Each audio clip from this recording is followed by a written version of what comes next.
Hi, can you hear me? Can't hear me? Okay.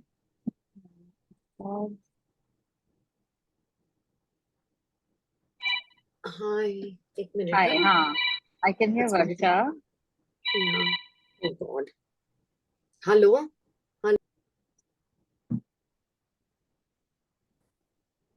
Okay, just give me a minute. I'm gonna go get some painting water.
Okay,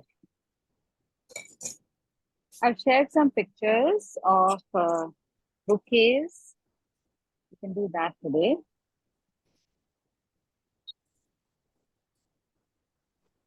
Nice background, Aditi. Thank you. Sitting outside.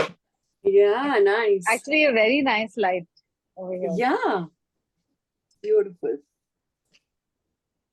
For today, okay, just change the spotlight. All right.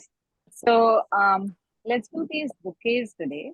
And going by the previous illustrations that we've done, just the loose florals in pencil, and then we've done those painted florals in watercolor.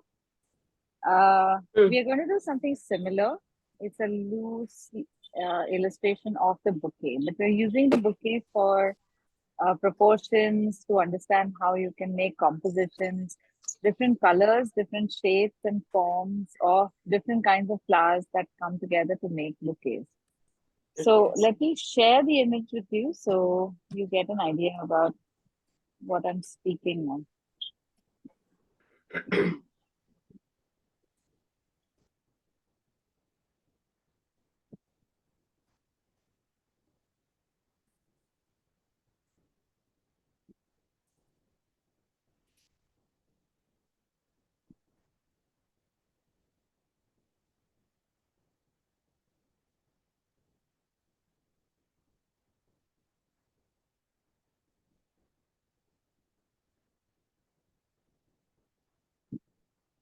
Okay, so we have these three bouquets and three different types of vases in which these bouquets have been placed. The first one is pretty much monochromatic. It's the same kind of flower in different sizes, seen from different angles in a contrast color flower vase. The last one is two different kinds of color stories. You have a yellow and then you have a contrast with the purples. There's a slight mauve and then there's like a lavender. And the shape and the form of the flowers is also very different. And these are in a clear glass jar. And then the last one, or the one in the middle, is very varied. There are different kinds of flowers. And this is more like a classic bouquet, maybe from Victorian times, where making these bouquets was also a big art form. Flowers had their own meanings. They, of course, according to the season and also what the family was trying to share. They had it was a whole culture in itself. So this one is a little more advanced because we have a vase which has a lot of its own design. So I'm going to show you how to make a porcelain vase like this as well. But I want to start off with something simple, just this one. So in this case, we are going to make this like a very light, watery wash of flowers. We are not going to make too many details. The details will come with just how the color sits um, in in the right place. So whenever you're starting any kind of illustration, my technique first is to break it up into different shapes, whatever shapes you see. So let's start off with some kind of rectangle. That is your base. And because the rectangle is pretty easy to figure out, okay, by easy, let me also quantify that. So any rectangle can be measured in terms of its width versus height ratio. And that is important. That is where all the ratios come. So if I have this as the width of the rectangle, it is 2 times as tall as it is wide. So we get some idea of how tall the object is. Then using this as a standard measure, you could also measure how tall the bouquet goes. So it goes to about the height of the vase. I don't know why my lines are not appearing.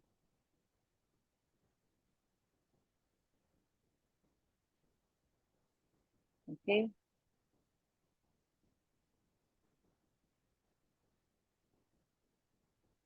So about the height of the vase and maybe a third or so more. This is only for you to visualize. We are not going to make these rectangles or we're not going to make these kind of shapes because that's ridiculous. This gives you a sense of proportion so that you don't get a very small vase and very large flowers or vice versa. Now that we know the height, similarly, we can also figure out the width. You know that it is lopsided. It's not symmetrical. When we draw these flowers, we can start off with drawing just circles and ovals. So you can start off with the circles that you can see.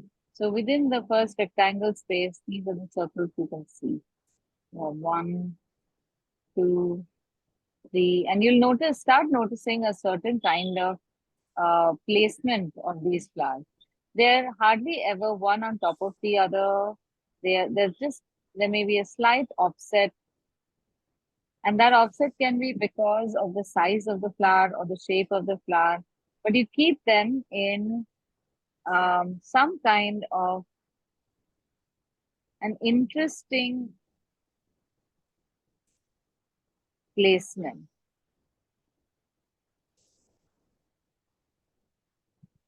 So they're all like zigzagging. You often see even action lines. You will see lines that go like, oh, no, I'm doing this. Sorry.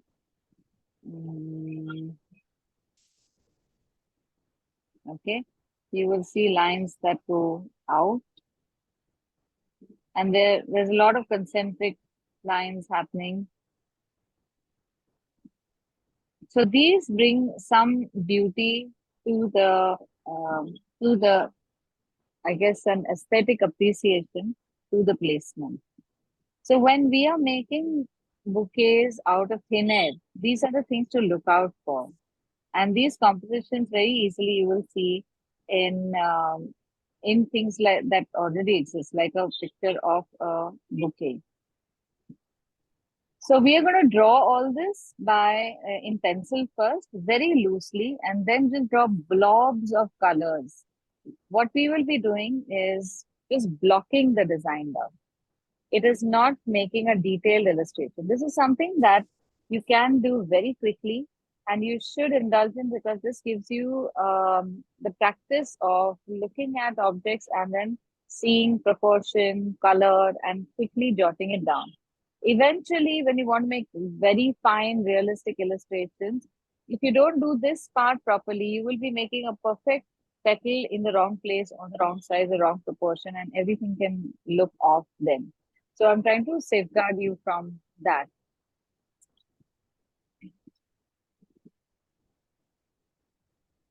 Oh,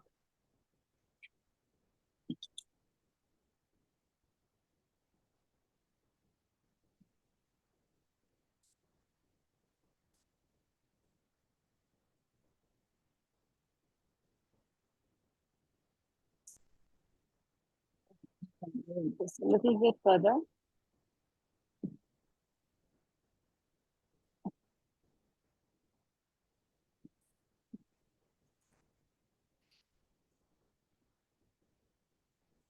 Now, if you have a color pencil, use a color pencil for this drawing.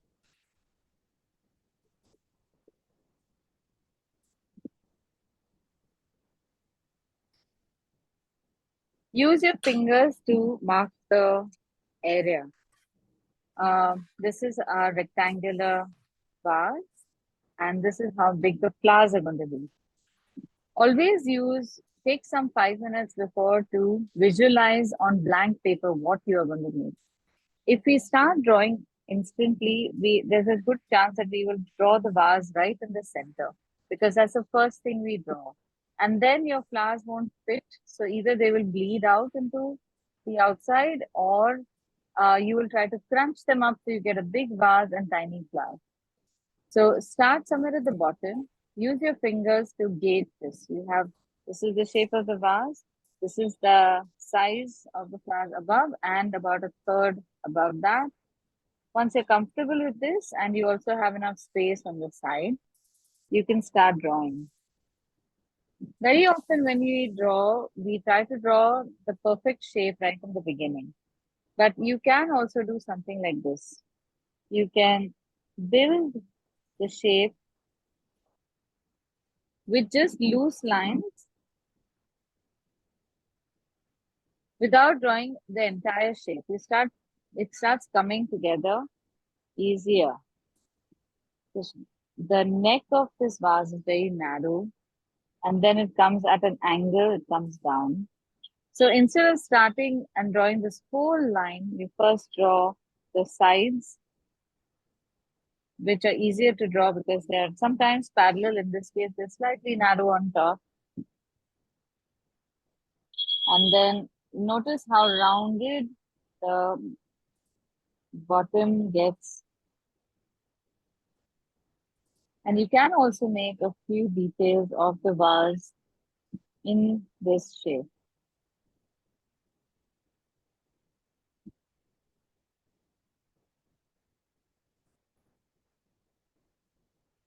Once this is done, you can either switch to a red pencil or you can continue with a blue pencil, where you make some kind of shape for the flower. Now, don't make a circle, because the outer silhouette of the flower is not a circle. It's it's like the petals. There's a little bit of a curl here, or a frill. Once this is made, maybe I can make it a little bigger. Make the next flower on top of it. There's also some leaf. You can make that leaf shape the way you see it. Don't make it like a leaf should be. We see it almost like a W hanging out, and then a W hanging out over here, which is flatter. Make it like that. Then make the next flower.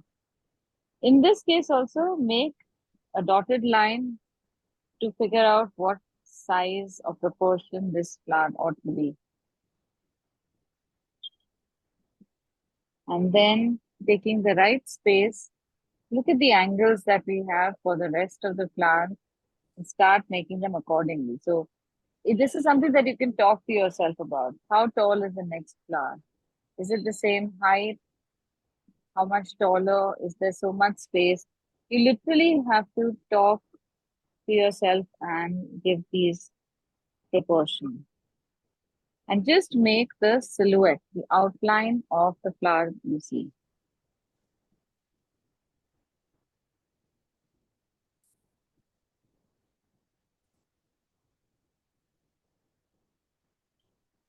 Now over here, when there's a gap, you can give a one or two stalks. Don't draw each and every stalk. Use the stalks you need to gauge the space.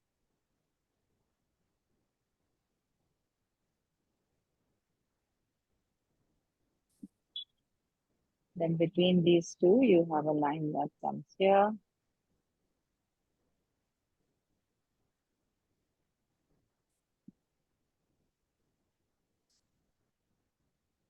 See how tall that line goes. And once you've made the line, don't second guess yourself. Don't think that it's too tall or too short. You will not know until we finish the picture.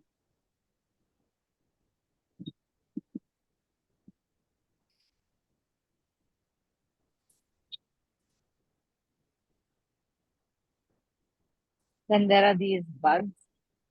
Then there's a flower behind this, tiny flower. By now, you should be comfortable making the shapes.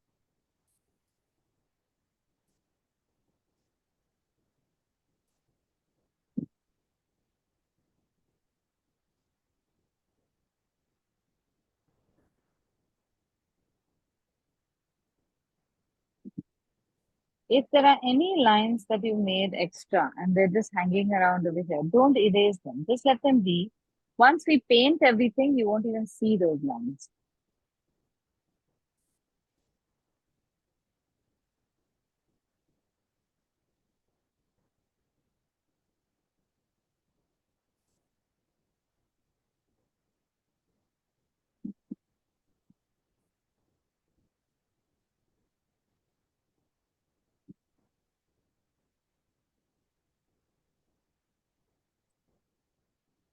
There are some dark shapes here, which could be either leaves or flowers. We need to draw them to bulk up the bouquet. Otherwise, it will look very weak in the center.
How is it looking?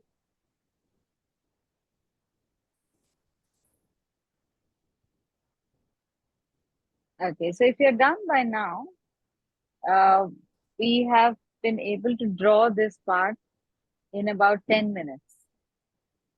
You should not take more than that much time. If there are any gaps in the bouquet, just let that be. Sometimes it happens that you can see some things easier, you draw them, and then there are some things you just say, I have no idea how to draw it. So let those areas just be. They will uh, they will become easier or they will become seen to you as we proceed.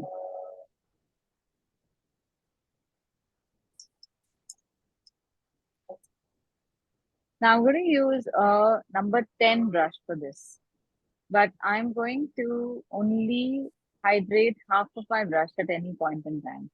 I'm not using too much paint here and not too much water either.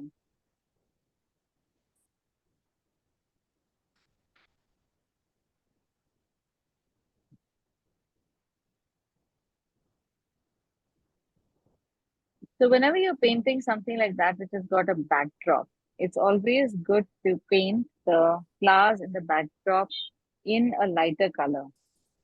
In this case, our flowers are orange, scarlet, maybe a little bit of burnt umber.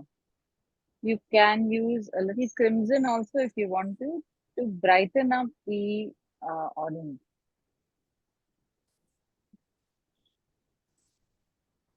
So I'm taking a very watery orange. Here's also another tip that I give people. Whenever you want to change the consistency of your paint or even the color, avoid plunging the new color or the spot of water right in the middle of the puddle. Because then all you do is land up making one large puddle of a consistency that you're going to use very little of. So always come to the side. So you just have a small amount of the changed consistency or shade. Take just a little bit, like I said, only in the tip of the brush. Don't roll your whole brush in it. And just apply it towards the middle section like that, including the green petals, green stems, to fill up the area behind the existing flowers. You can fill up the existing flowers also, not this one because it's white. Aditya, you took crimson and what? Not crimson, orange and scarlet. Oh, And it's just orange. mostly, yeah, it's a very light shade. And I just rub the brush to occupy that space. That's all. Don't do too much.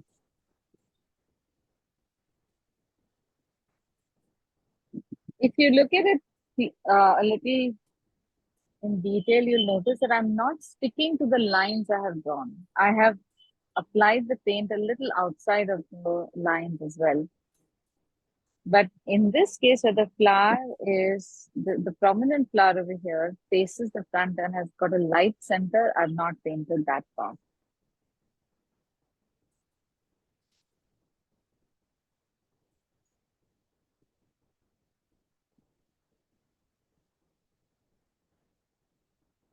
Now for this flower,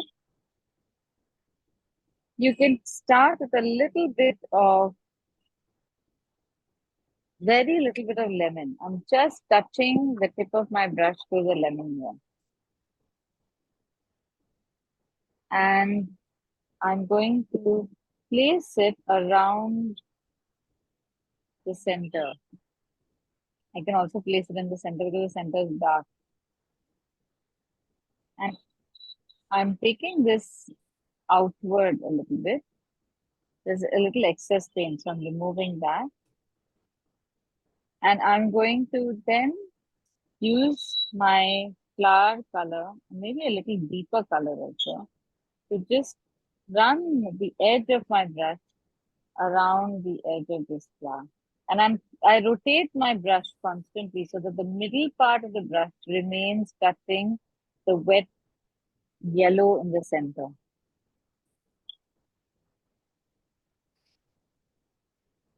I'm adding a little more concentrated color just towards the end. This part, if you're not very comfortable or confident with a fat brush, you can use a thin brush if you want.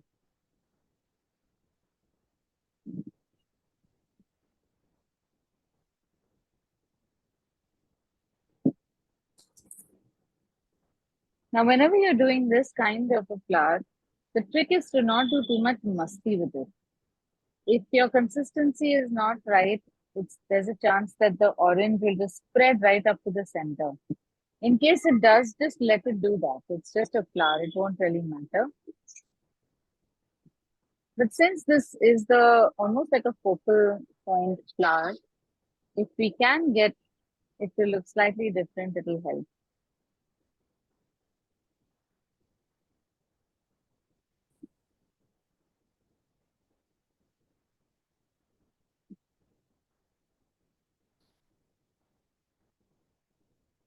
Okay, let me know when you finish painting. I don't want to rush you to painting of this flower. I'll wait till you finish this one and then we'll move on.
Okay, y'all are done? Yes. Oh, okay. I think Varsha is gonna. Varsha, are you there? Okay. All right. So now the rest of the flowers, when you're painting them, feel free to dab between different colors at different points. So I have a bunch of these colors over here, and I will periodically just bring in a little bit of a darker shade here or there. Because if you draw one monochromatic flower, so like this, you will get a very boring looking flower. But if I suddenly add a second color, especially in the places where you can see a deeper shade, then without doing too much, you are creating the illusion of petals and of depth. So here's how we do it. You can start off painting with the lighter section. And when you come towards painting the darker section, just dab a deeper color and put it over there. Don't look at individual petals. All these are just shapes we are making. We have a shape here. I have a shape here. I'm even painting over this green leaf. If you press your brush, then the color will be lighter.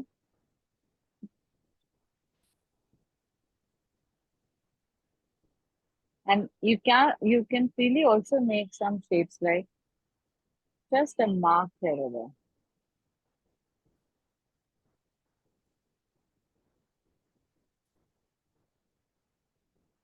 Keep your brush well hydrated.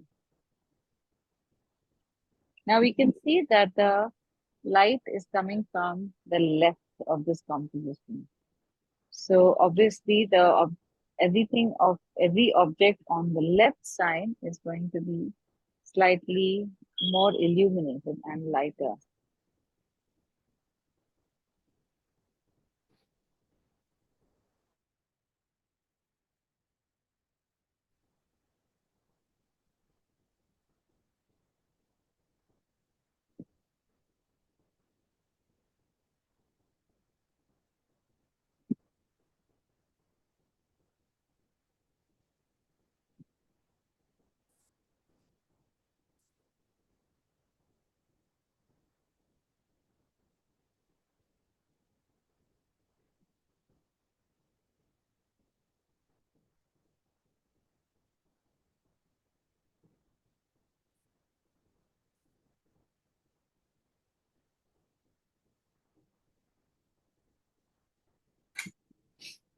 So what we're trying to make at best is blobs, blobs of matching color.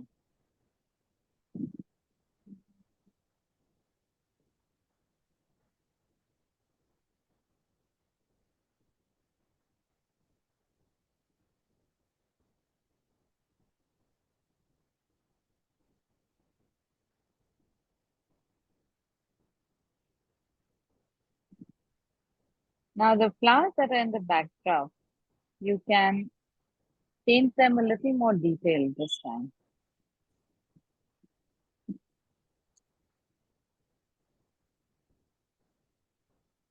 And then some of them, because these I think are poppies, have a dark center. Instead of using a black, I would go for a blue. So I'm mixing some cobalt blue, and just in a few places where I think they have shown the center of the flower, I'm going to make these marks.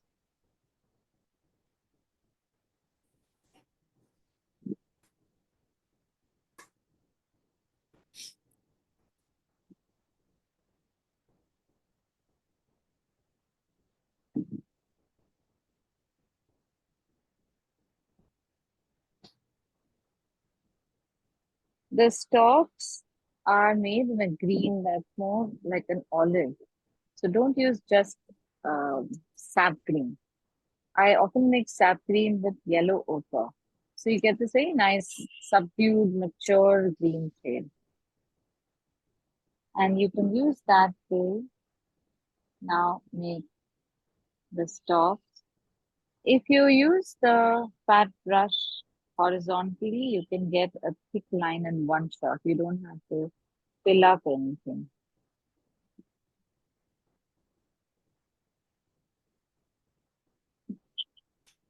And here you make some semblance of the petals that, sorry, the stalks that we have drawn.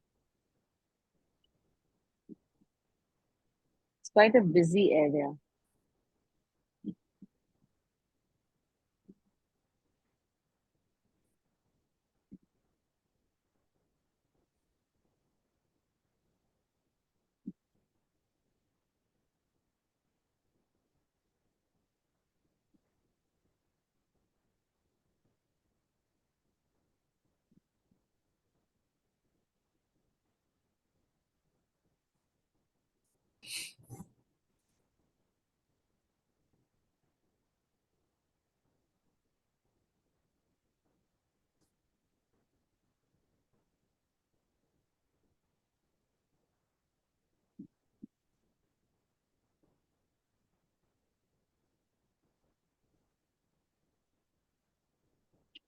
Okay, are you able to do this?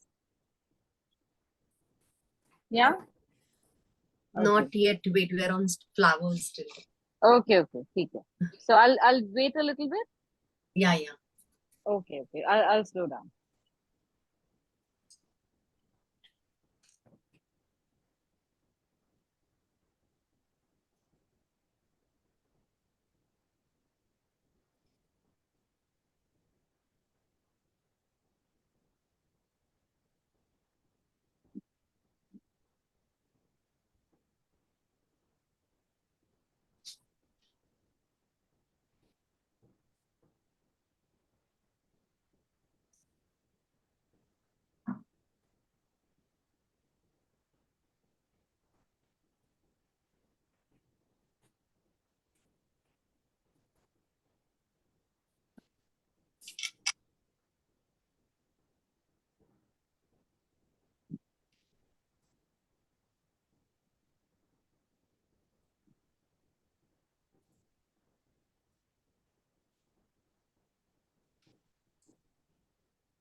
Okay, if you're taking this long, are you painting and overpainting and correcting?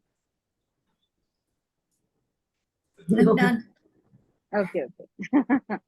I'm If you're almost there. doing If you're doing it slowly, that's okay. But if you catch yourself correcting, then the chances of you making more goof ups is higher. Don't do it for this one. We'll do it for the next one. We'll do it much slower. Yeah. All right. So now, after this is done, we can paint the vase. The vase is very close to the flower, so you don't really need to show each and every stalk going down into the vase. Don't bother with that. And along with the vase, we'll also paint these leaves because they're more or less the same color. Now, in this case, if you want to color match, that's fine. But I would do it a different way. What we have to try to recreate is the vibrance and the texture of the vase. So I'm going to start off with, I just want you to see this first and then do it after me. I'll start with cerulean blue and I'm going to keep a highlight over here. Then as I proceed, I'll move to a deeper color that will be cobalt blue and let that thing dry. And while this is drying, the same brush, I will take a little bit of green in. So it's a green blue color with which I will make these leaves. Since much of this has to be done wet on wet, I will do it all in one shot. So I have cerulean blue. I'm keeping this section unpainted. You can see it's fairly liquid, the paint.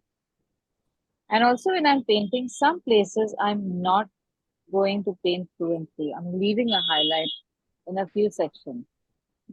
Just so that I can create the illusion uh, um, of a glass object. And now I'm going to take this cobalt blue that I've just inserted in.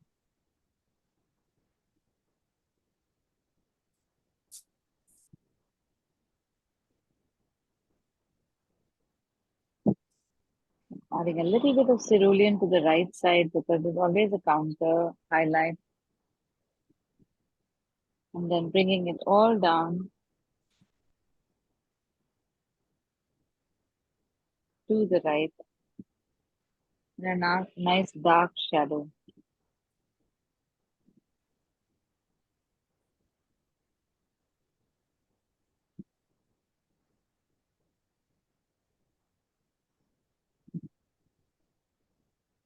So you will notice that my highlights are a lot starker than what we see in the photograph. And that the reason for that is in illustration, sometimes you need to exaggerate certain aspects of the object. In photographs, somehow, even if it's like a dark photograph, the few highlights that a camera catches will clearly indicate that that object is made of a particular material. But in watercolor or in any kind of painting, you might have to do a little more. The contrast might have to be a little more jarring. Oh, I washed my brush. Okay, taking the same color again and picking up a little bit of green and now painting the leaves. And the leaf painting is also done by just trying to make blobs.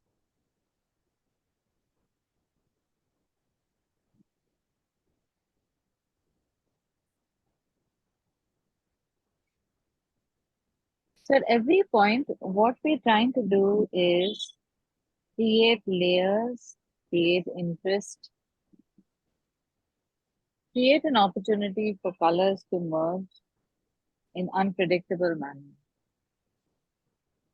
Funnily enough, this is what people try to avoid and are scared of in watercolor. You want to control watercolor, or you want to control color, basically. Let's put it that way. And then the fact that you can't control watercolor becomes its, I guess, is there an opposite of USP? It's just got a very bad rap.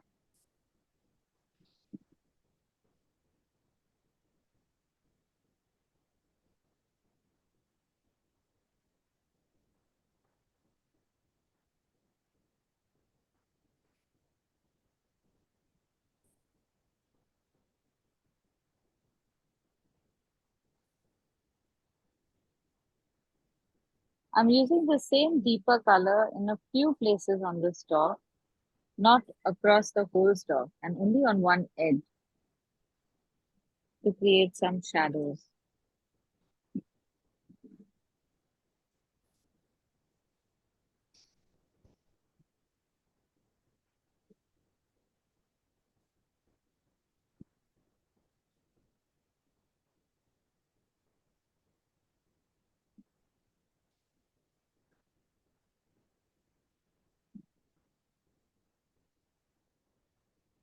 So in all of this, the trick is to keep your painting very light. Just learn to make blobs.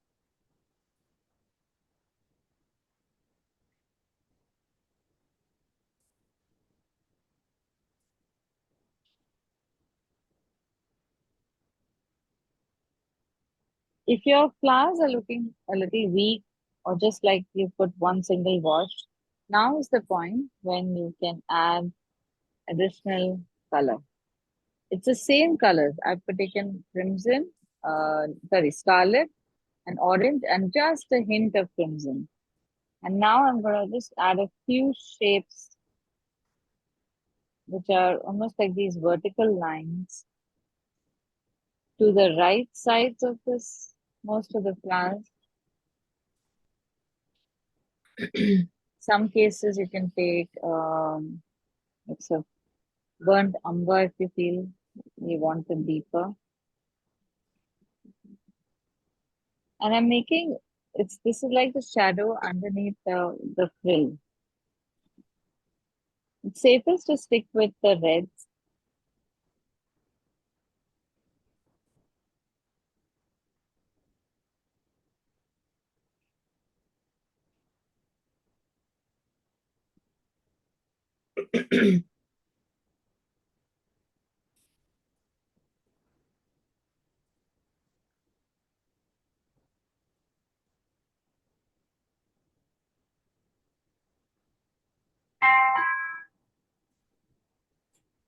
And now there are some flowers in the back which can also get some additional color.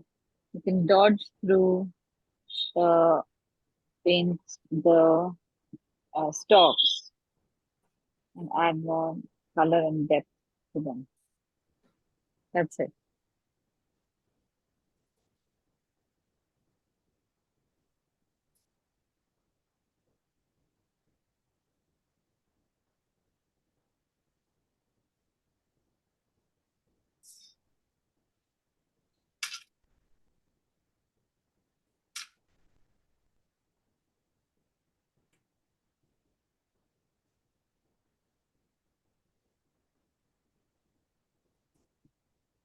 So the minute texture in the vase, forget it. Don't bother with it.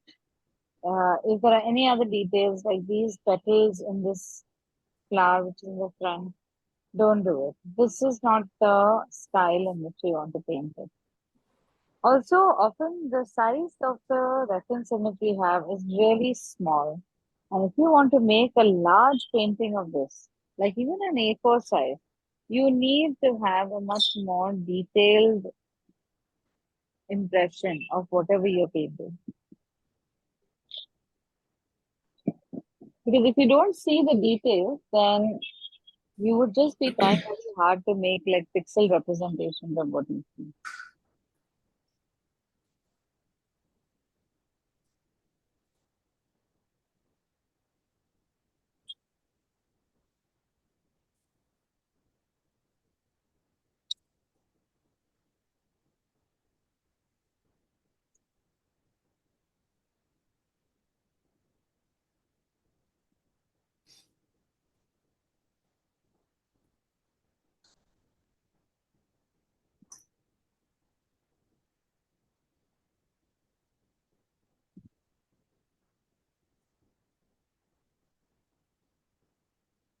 Okay, I'm just leaving for 2 minutes. I'll go and get some water for myself. You all can continue.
Okay, I'm back. How's it looking?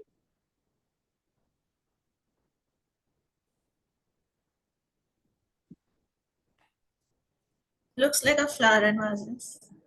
That's good. That's good then. Okay, let me just pin this up so I can have a better look.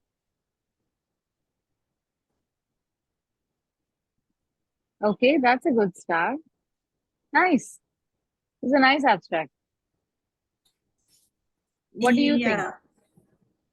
So I struggled with getting in the blob the shape of the flowers to give it some semblance of the petals. So to do the layering of color. Okay. Okay. So let me just explain how the layering works. Um, we have to work with a range of wetness with watercolor. You will have something that is just like you take a little bit of water on in your brush and you put some water on paper and you'll see a light sheen. So that's one side. That is minimum. And then on the other extent, you take a loaded brush and then you make a blob on paper and then you'll almost see like a dome of water. So even that is like heavy hydration of paper. And we have maybe 20 different hydrations in this range. So only when we are going to do large scale paintings and we want a very light wash, do we use that blob. So there is use for everything. It's not as if one is good and the other is avoidable. There is always some use for all range of every range of wetness. The sheen is very good for small areas. When you're doing like something like the flowers that we are doing right now, you just have to touch the wet brush to the paper, and wherever you have made it wet, you'll see a sheen, and on that you can add the next color. But the amount of water in that paint or that pigment also has to be about just the same, not too much. If we make a sheen with a color and then you use a heavily hydrated water color, then it's just going to become a blob. And the other way around also, if we make a blob and then we take just a lightly hydrated color, it's going to just get lost in that blob. So this adjustment comes very instinctively over time. So when you've made 10 flowers, one flower or half of a flower in the right place, you will get it right, and you don't know why you've gotten it right. So often those are the things to spot. And you say, okay, I got it right here, I got it right here. And when you are doing it slowly, you are able to check on consistencies. When you're doing it fast, you're just about barely hydrating your brush and then putting a blob, and then suddenly there's too much water because you've dunked your brush in a lot in the water. That is bound to happen. So you must keep the rag handy. At any point, if you feel there is too much water, dab your brush. Don't wipe it completely. Just dab it and use the damp brush to either pick up the color or use that color elsewhere in the painting. You can just spread it. You can pick it up and spread it in the painting itself. You don't have to, definitely don't go in with the rag and dab it off. We are not doing that kind of formal illustration work. A little bit of color here or there, it won't make a difference. So when you're not getting the shapes or the right colors in the right places of the right consistency or the darkness, it's usually because we haven't managed the consistency properly. And this practice helps you to understand consistency before you go into very formal paintings, because there it's all about knowing consistency. There, then you're just using your skill to paint uh, the nuances of the flower. So let me demonstrate this. Remember the flower we drew 2 weeks ago, the rose. I have it behind. So I'm going to try and paint this for you like we would do fine art painting. I just want you to observe over here. Observe how consistencies make a difference.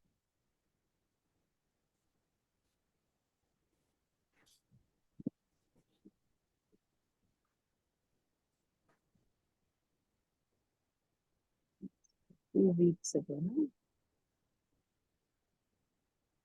Yeah, it's a very light colored flower.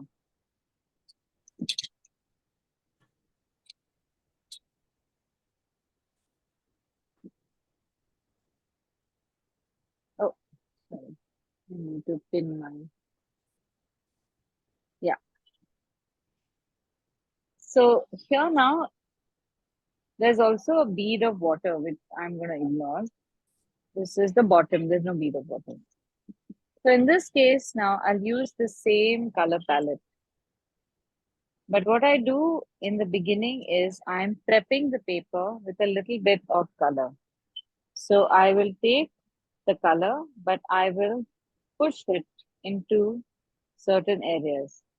The best bit about watercolor is that when it dries, it becomes about 30 or 40% lighter. So I can see the color when I'm applying it, but I know it's going to become lighter. The tip of the brush usually has the most concentrated color. The middle of the brush can also be used for painting, for hydrating. I'm going to ignore this part. I'm going to make my petal shorter. Now I'm going to leave these colors over here the way they are to dry up. And if I may, I'm just going to take my phone off the handle and show you, if you can see it glistening just a little bit. So it's drying from the sides, but it is gleaming over here, and here it is very wet. Now, if I put paint on this, it's just going to spread and become a blob over here. Obviously, if I put paint over here, it is already dry, so it's not going to really do much. It's going to remain a dry thing. If I put paint over here, it's going to slowly dissipate. So these are the variations that happen while we are painting also.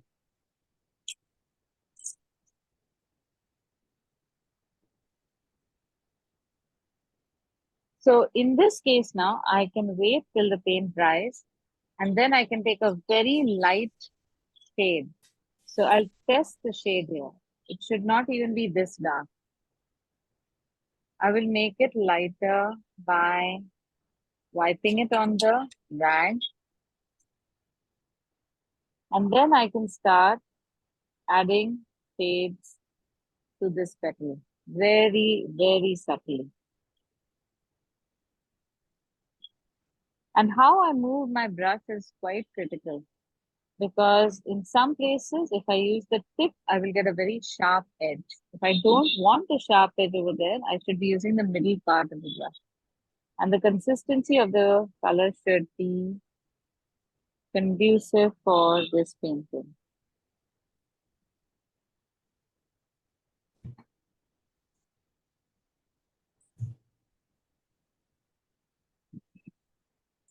So this could be layer 2, and I can do this maybe 10 times. But this time I'm doing it in detail. I'm going absolutely petal by petal to create the depth that I need. And I can't afford for some colors to go into other areas of the petal.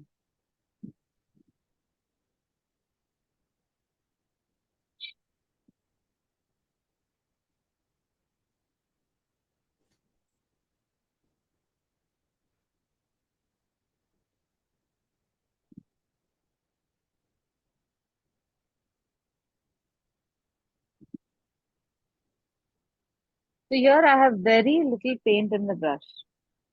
See, you can barely see the shade. And I can keep building this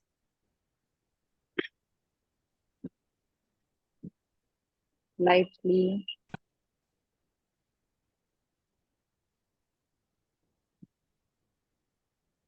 As the flower dries, I'll get better and better depth. See, this is the shade.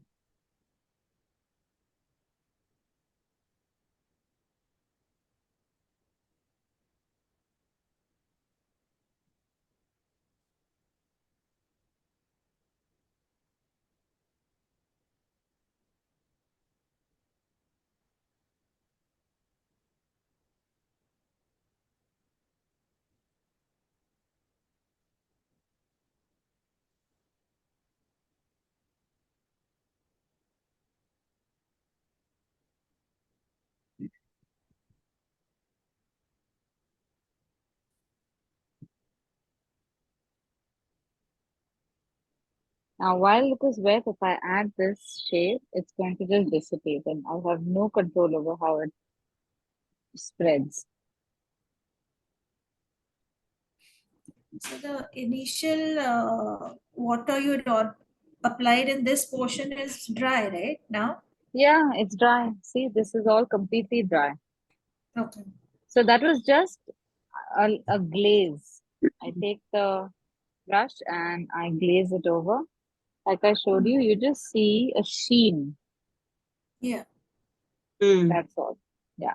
And if I were to take a a big blob of water, you will see it like this. Yeah. And if Like I a move drop. the paint, yeah, it will be very heavy and it would want to drip. This will change on the basis of the paper you're using also, right? Yeah, certainly. A 300 GSM paper, you will use lots of water, lots of layers. That is a very um, water, I guess very thirsty. What am I saying? Water hungry. Mm. Thirsty paper. So very often you will see that artists will drench that paper completely under a tap, Mm. or they will put it on a board. Sorry, my sound is very good. So they would tape it on a board, just so that after you wet the paper, it warps, but then it goes back into its shape. At that point, if you've not taped the edges, that whole thing becomes like papad. So you Mm. want to tape the edges very securely on a board. Then you can hold it under a tap, drench the whole thing, and make the fibers ready to receive color. Now, our 130 GSM does not need all that drama. It's a very thin paper, so the amount of fiber also is very little. So Mm. it becomes covered very fast also. But you can do fine illustration on this much easier than that 300 GSM paper. Yeah. Yeah. Eventually, when you're doing 100 layers, at that time, the 300 GSM will work very well. Mm. Mm. Yeah. Okay, Yeah. all right. Now, let's get back to this one, the classic vase. So tell me something, the sunflower illustration, do you think you'd be able to do it yourself? Yeah, we can I try. want to give you, some homework. So I want you to try it like we did uh, I the missed the in between part. I did not get the sunflower part. no, this is the picture that I showed you in the beginning. One But of get the images that I've shared with you today Mm-hmm. is Ha the ha ha. sunflower. Okay. Yeah. Yeah. Yeah. Yeah. Okay. Yeah. Yeah. So Hmm. but the vase is transparent though. Huh? I think Hmm. just ignore that and you can just make a white vase or something, or make it like the vase that I'm showing you now. That will be this Hmm. one. Hmm. Now here I Hmm. want to ignore the flowers. We'll draw them, but I want to Hmm. ignore them. I want to focus on showing you how to make this vase, because there is a trick to making that look three-dimensional. Okay. Okay. Hmm. Okay. I don't know when net is having a problem.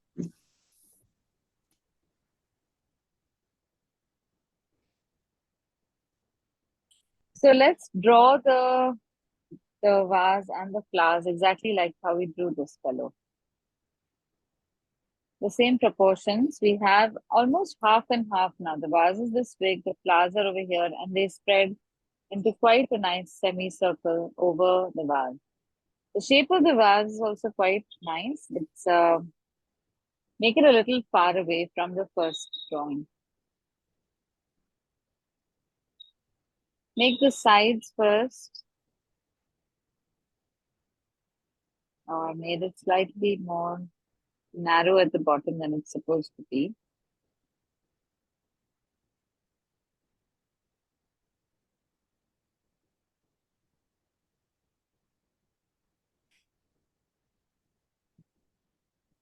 And if you don't see the top of the vase, don't draw it.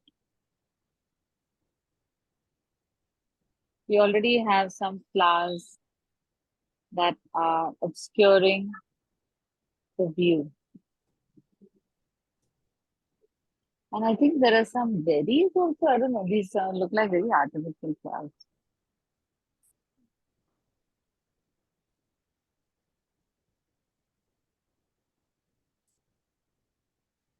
After you draw the first flower, um, yeah, should we take a start? call. Oh, Sorry? should we start doing it? Yeah, this Should you we can start? start drawing.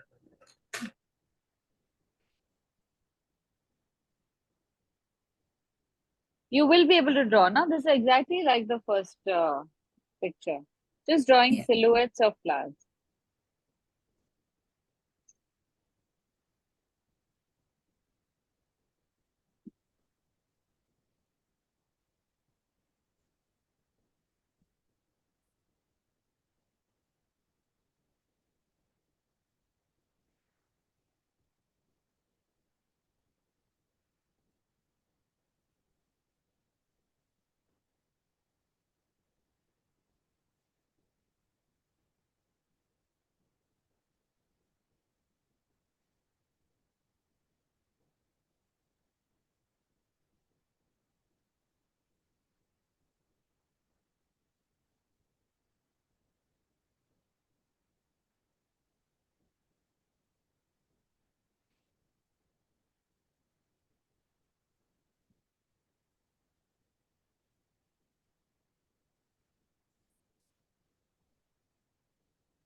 Here's another thing you should remember.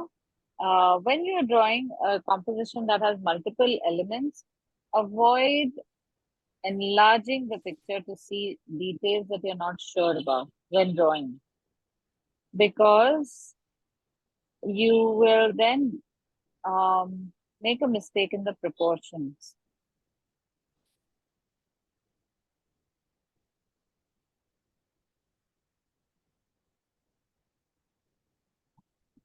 Draw the silhouettes of all the flowers in the same magnification. Don't change that.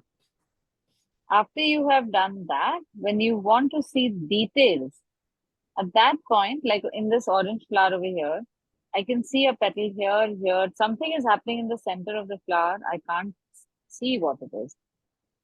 So I'm going to ignore that for the moment. Continue to draw the rest of the flower. And then come back to that, study it, and then make the inside details.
Now at this point, ignore the flowers that are at the base. And also don't make the design on the vase yet.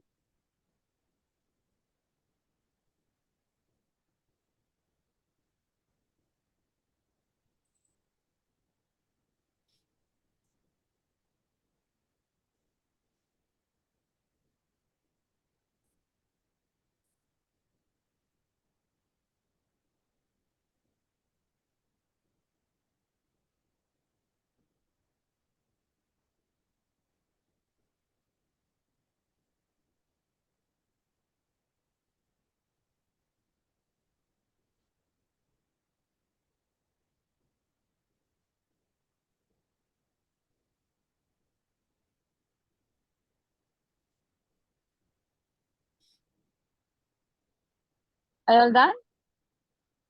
No. You still need a minute or so? Yes, please. Okay, okay. Just let me know when you're done. Then I will proceed.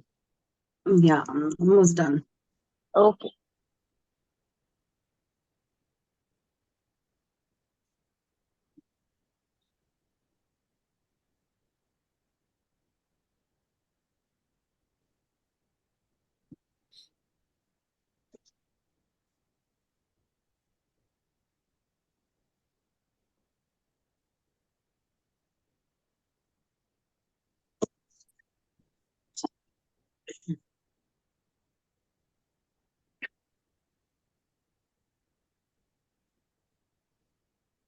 My proportions are way different.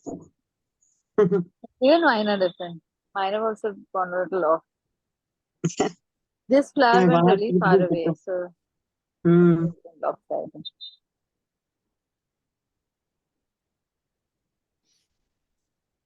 So here, any case, because the flowers are overhanging, the vase can be done first. And then you Yeah. can paint the flowers later on.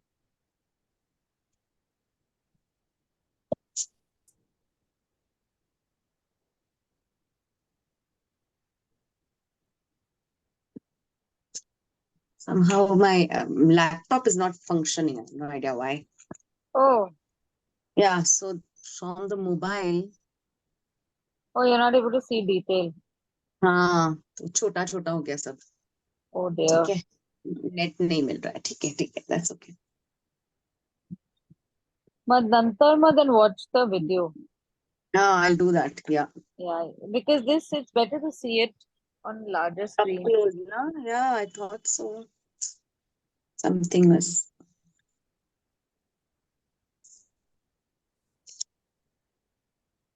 With watercolors, there's a tendency to, even though I've tried, uh, taking the darker tones and working with Huh, it and just rendering, like making it huh, more patchy and, huh. but still the temptation of making it like that poster color thing, it comes, and that needs to be unlearned a lot. Oh really? Manju, how? Explain to me. म्हणजे eventually म्हणजे त्या line तुम्ही fine करायला जाताच. The temptation Huh, of refining and not letting it lose, ते huh. I think I need to unlearn that. या Yeah, that we have या to do. कुठेतरी ते असं Okay. कोरीव काम म्हणतो ना आपण, ते व्हायला लागतं. तसं नको व्हायला Oh, पाहिजे ते. and that makes the color very muddy. It starts looking या very thick and patchy and really very पॅची unnice. Exactly, बरं फ्लो नाही वाटत. At the end Mm, it is working या ऑन इट. yeah. या Okay. That is. Jasmine, you're done? Yeah. All right. Okay, now for the vase here, this is something that I can safely say I invented, which I quite by accident. There are a lot of places where you have three-dimensional objects where you want to show that they're three-dimensional, but they're usually white, a base color of white. So you'll have things like a vase, or you will have a bird which has got white feathers, or you'll have parts of a building or even a utensil. So in that case, what I do is give a base coat of neutral gray shade. So use part of the blue, and to that add burnt umber. So this starts becoming like a dull blue color, and just a little bit of black. So you're not making it into a dark blue, but you're making it into a neutral warm gray. This gray can become bluish gray or brownish gray. So cool gray or a warm gray, depending upon which blue and how much of burnt umber you'll end up putting in this. So this is a good shade and and a good consistency. So I'm going to check the shade over here.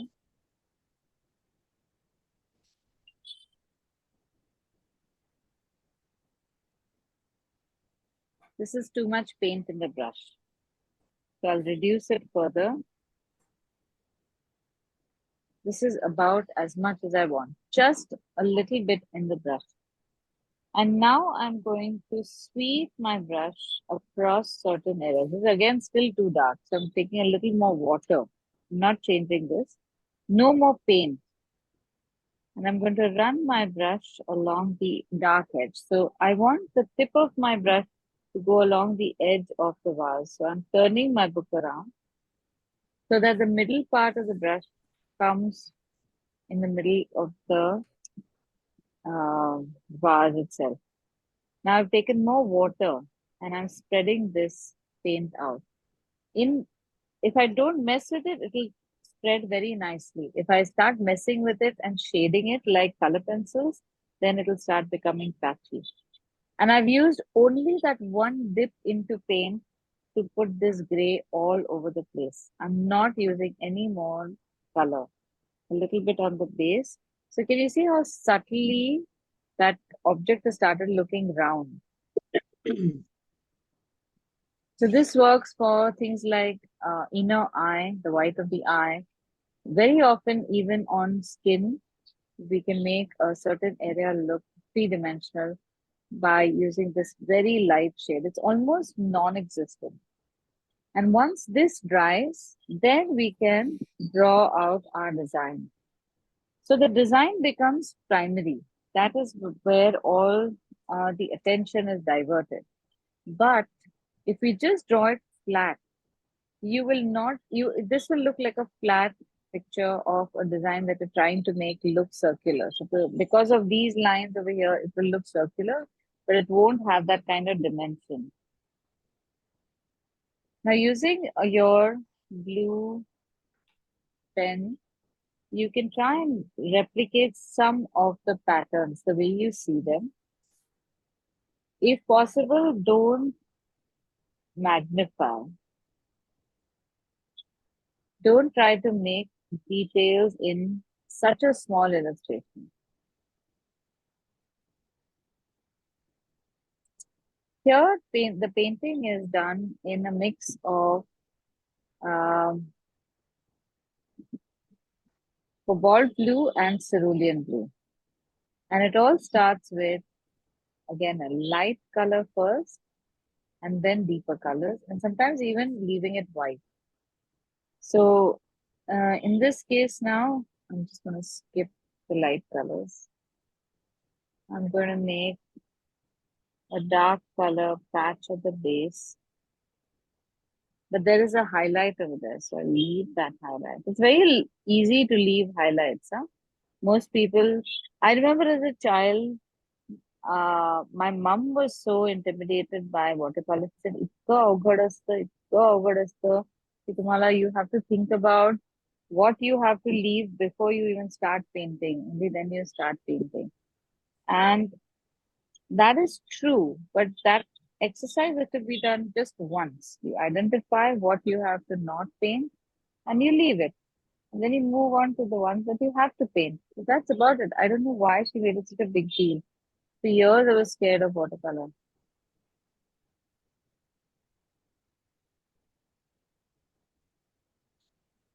So here also, I'm trying to make patterns in such a way that I can make a dark design and leave a white line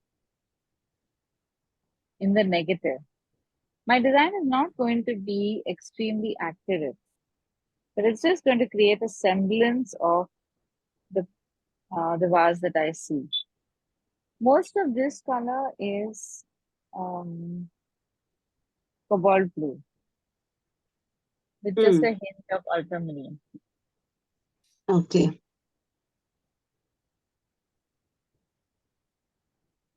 Not ultramarine, I think cerulean. I've not used ultramarine at all.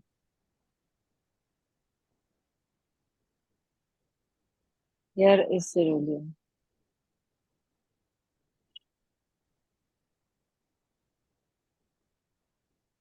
Again, over here is, I'll use cobalt blue.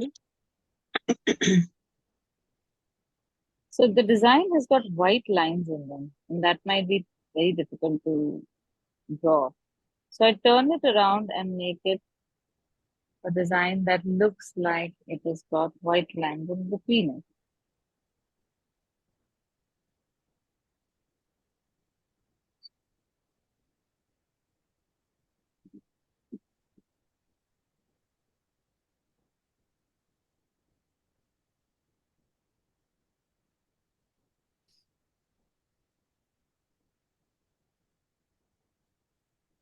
And then you can do things like these. If you can paint or draw with your paintbrush, nothing like it. So these lines are going to be very unrefined. But if you stick with it, trust me, even the unrefined lines make for very, very pretty graphics. Okay, I have this leaf here. I've changed the orientation a little bit. This actually goes flat. But I'm making a white line in the center by painting the negative space around it.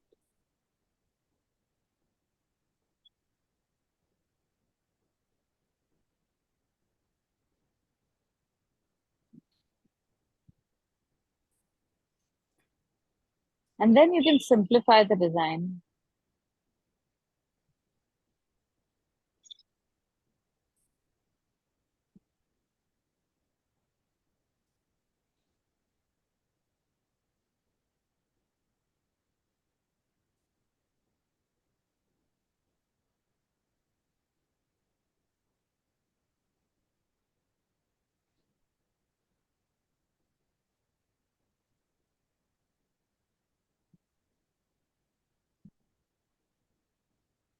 Now, as you proceed, the designs are becoming finer and finer.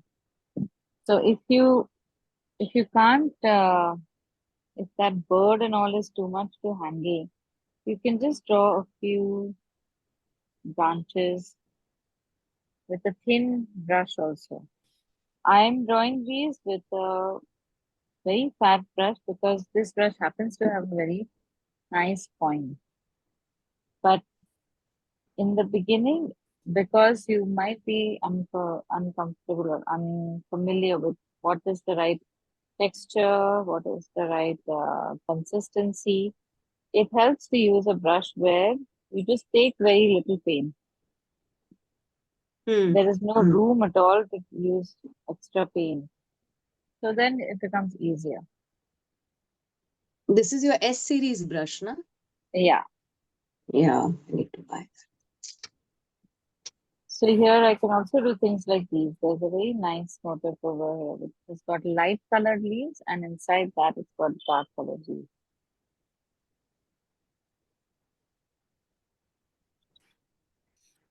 By the time you finish this, it starts looking very convincing as a vase.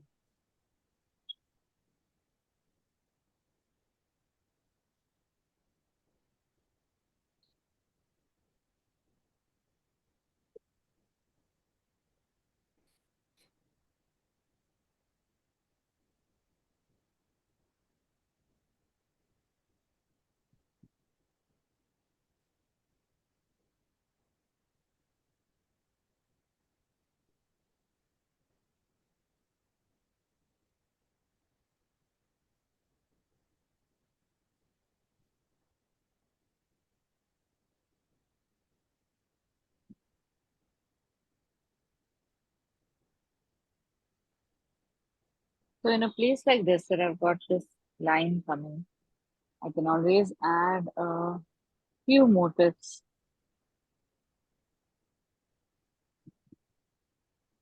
and hide the line without actually trying to hide the line.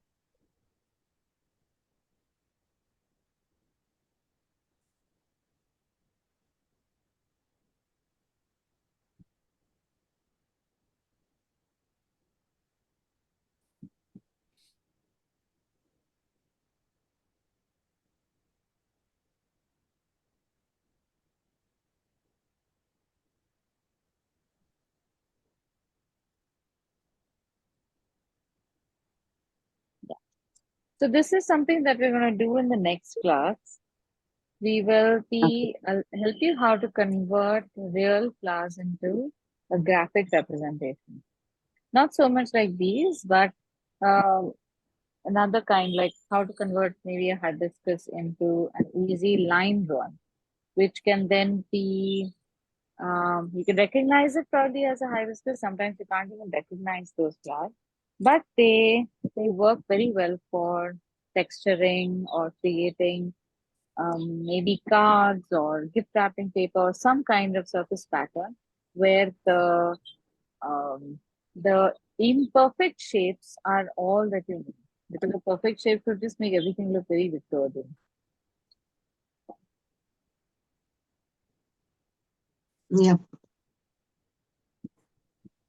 Can I show you what I did? Yes. I did it with the pencil. Uh-huh. Okay.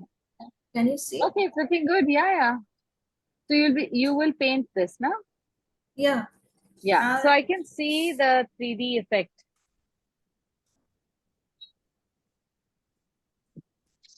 Yeah, I have managed to do only this much though. Okay, nice. But Okay, so this, try that gray. Yeah, try the gray paint. yeah, That's it's a very good trick.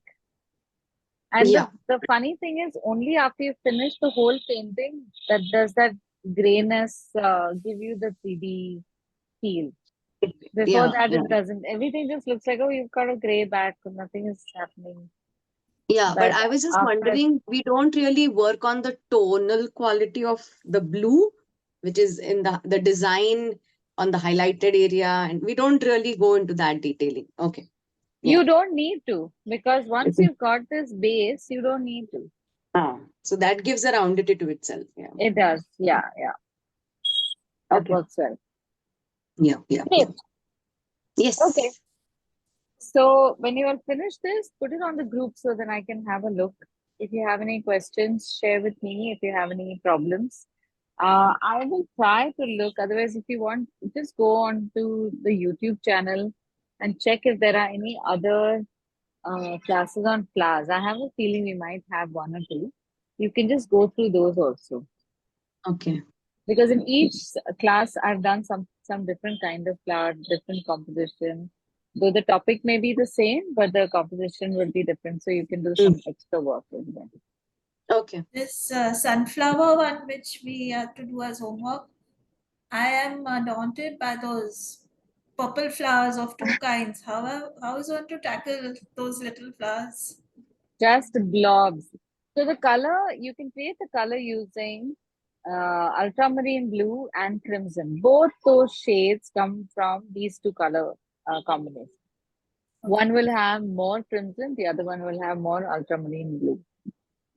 And just find two different shades using these two colors.